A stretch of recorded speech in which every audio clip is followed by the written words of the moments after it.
So అసలు విక్రమాదిత్యుడు అనే పేరు వింటేనే అసలు రోమాలు నిక్కబొడుచుకుంటున్నాయి అసలు.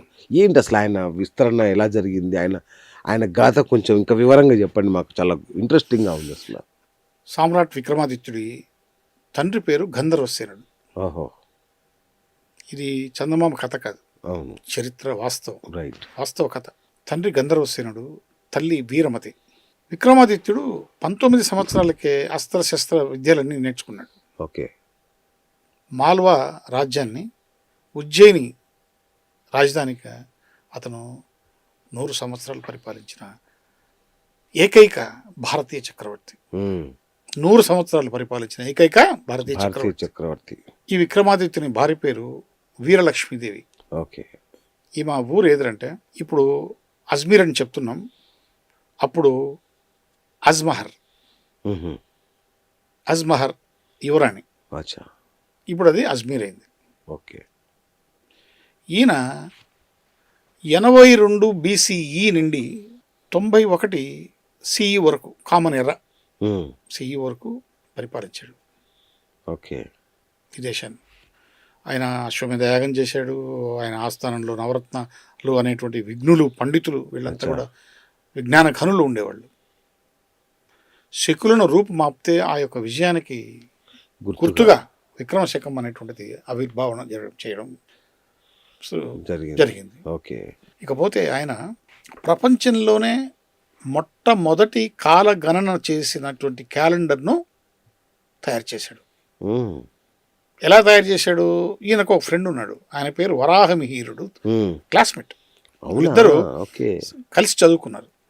కానీ అతను గొప్ప ఖగోళ శాస్త్రజ్ఞుడు కాబట్టి ఆయన చేత ప్రపంచంలోనే మొట్టమొదటి కాలగణన చేసి క్యాలెండర్ను తయారు చేసింది రాజా విక్రమాదిత్యుడు. ఓకే. ఈ రాజా విక్రమాదిత్యుని సమకాలికుడు ఎవరు అంటే జూలియస్ సీజర్. ఈ క్యాలెండర్ను పెట్టుకొని వాళ్ళు కూడా క్యాలెండర్ తయారు చేసుకున్నారు. Gregorian calendar. ఓకే. ఆ క్యాలెండర్ను బేస్ చేసుకుని బ్రిటిష్ వాళ్ళు కూడా క్యాలెండర్లు తయారు చేసుకున్నారు. బ్రిటిష్ వారికి 1751 సంవత్సరం వరకు క్యాలెండర్ లేదు. ఈ క్యాలెండర్ను, మన క్యాలెండర్ను, వాళ్ళ క్యాలెండర్ను కాపీ కొట్టి ఒక క్యాలెండర్ను తయారు చేసుకొని బ్రిటిష్ క్యాలెండర్ యాక్ట్ అని కూడా తీసుకొని వచ్చి అన్ని పాఠశాలల్లో, అన్ని ప్రభుత్వ కార్యాలయాల్లో ఆ క్యాలెండర్ను పెట్టి అందరూ దాన్ని ఫాలో అయ్యేలా చేశాడు. సో ఆ విధంగా అతనికి ఒక పరిపూర్ణమైనటువంటి చరిత్ర ఉంది రాజా విక్రమాదిత్య. రైట్. ఆయన కుతుబ్ మినార్ విషయంలో కూడా అది ఆయనే కట్టించారని ఇంతకుముందు మీరు ఒక మాట అన్నారు. చరిత్ర వేరే చెప్తుంది. ఏంటి దాని వెనుక ఉన్న వివాదం ఏంటి?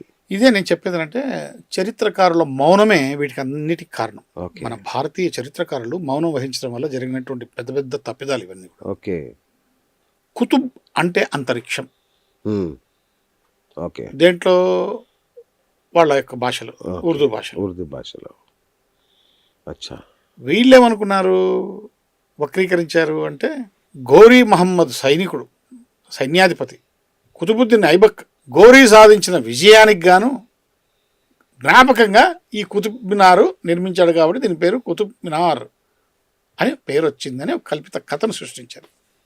సృష్టించి ఆ యొక్క మినార్కు కొన్ని ఇటుకలు తొలగించి ఉర్దూలో రాసినటువంటి అక్షరాలను అక్కడ పెట్టి ఇది కుతుబ్ మినార్ అన్నారు. ఇది ఎంత నవ్వులాటగా ఉంటుందంటే, నేను కుతుబ్ మినార్ వెళ్ళి ఢిల్లీలో చూసారా? ఓకే.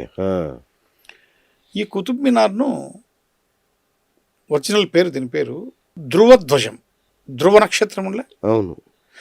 ధ్రువ నక్షత్రం ఆకాశంలో స్థిరంగా ఉంటుంది. అవును. అందుకని దాని పేరు ధ్రువ ధ్వజం అని పేరు పెట్టారు. ఓకే. ఇది 7 అంతస్తుల మినార్. 7 అంతస్తులు దేనికి అంటే, 7 అంతస్తులు వారానికి 7 రోజులకు గుర్తు.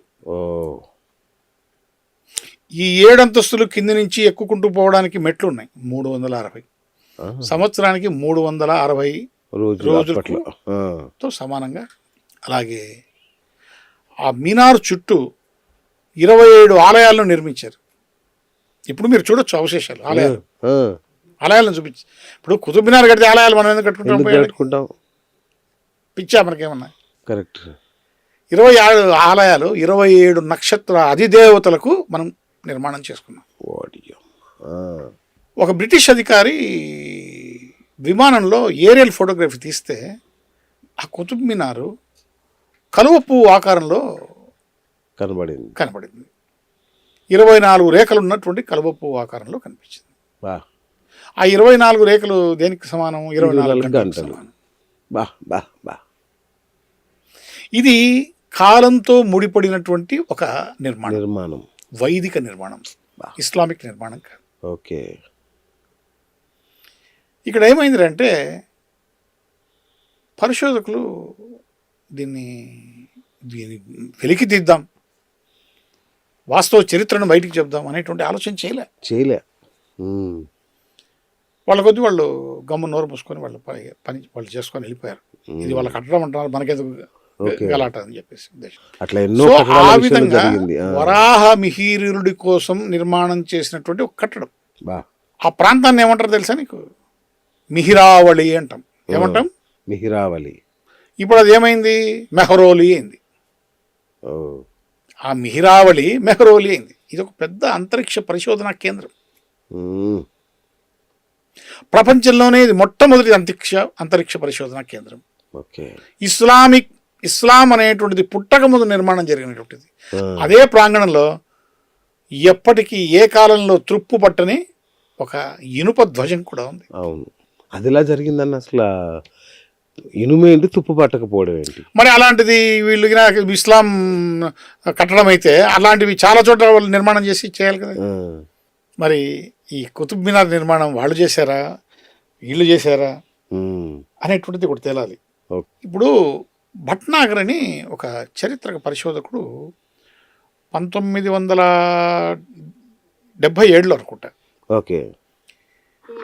ఈ యొక్క చరిత్రనంతా పరిశోధించేసి ఒక రీసెర్చ్ పేపర్ను గవర్నమెంట్కి సబ్మిట్ చేశాడు. ఇది వాస్తవంగా ఇస్లామిక్ కట్టడం కాదు, ఇది వైదిక నిర్మాణం, ఇది ఒక అంతరిక్ష పరిశోధనాలయం, దీని నిర్మాణం ఫలానా సంవత్సరంలో జరిగింది, క్రీస్తు పూర్వమే జరిగింది. ఇది ఇందుకోసం, ఇది నక్షత్ర పరిశోధన అంతరిక్ష పరిశోధనాలయం కేంద్రం అని చెప్పేసి. కానీ ఆ యొక్క రిపోర్టును వీళ్ళు దాచిపెట్టి బయటికి పంపకుండా చేశారు. ఎందుకంటే ఇప్పుడు విక్రమాదిత్యుని చరిత్రను రాయాలంటే ప్రపంచ చరిత్రనే తీసి రాయాలి. అవును, అంత పని ఎవడు చేస్తాడు? చేయరు. మరుగున పడిపోయిన చరిత్ర, అందరూ ఇదే నమ్ముతున్నారు, ఇదే చదువుకుంటారు. కానీ ఊరికి మనం ఎందుకు తలకెత్తుకోవాలా అని చెప్పేసి అందరూ దొంగకు తెలిగుట్టినట్లున్నారు. మాలాంటి చరిత్రకారులకు బాధేస్తుంది. మేము కూడా అబద్ధ చరిత్రను చదువుకున్నారు, బాధేస్తుంది మాకు. కనీసం భావితరాలకైనా ఈ విషయాలను తెలియచేయకపోతే మనం నిజంగా ద్రోహులం అవుతాం.